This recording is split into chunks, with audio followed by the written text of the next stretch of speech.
Na mnohých miestach je múr tak vysoký, že ani keď sa postavíte na špičky, vodu neuvidíte. Také není to až také pekné, vtedy to bolo oveľa krajšie. To je katastrofa. Mne hlavne vyhovuje to, že už nebude tá voda robiť pohromu.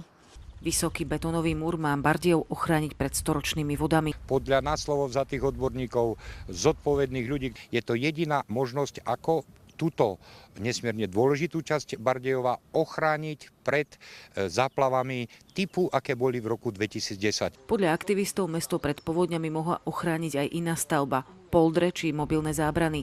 Ekoaktivista a vodohospodár navyše varuje, že takto voda rýchlejšie mestom pretečie a udrie na obce pod ním. Ako potok v Bogáne to stečie, šmykne sa a vlastne akože spôsobuje ešte zvyšovanie kulminačných prietokov pod Bardejovom. Keď zasiahne Bardejov blesková povodeň, nepomôžu ani 3 takéto múry. Je tu nejaké betónové koryto, ktoré sa vyzerá otrasne, je to hrozné.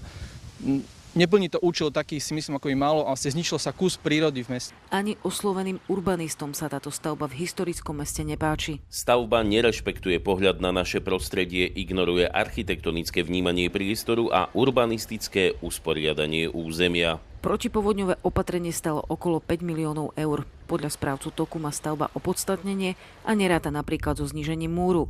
Hrebola aj sypaná hrádza. Tá by však tunajším vzala prístupovú cestu k domom. Takto navrhnuté opatrenie z hľadiska ochrany obyvateľov pred veľkou vodou považujeme za efektívne a vhodné pre daný úsek topla. Výška hrádze bola navrhnutá na základe údajov o prietokoch zo Slovenského hydrometeorologického ústavu.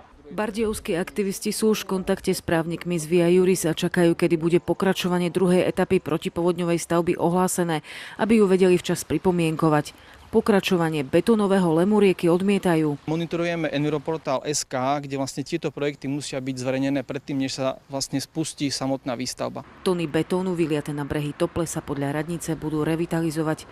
Už teraz sa vyhodnocujú štúdie, ktoré ponúknú verejnosti. Tá by mala do jesene rozhodnúť, ako nakoniec bude priestor vylepšený. Diana Murdziková, RTVS.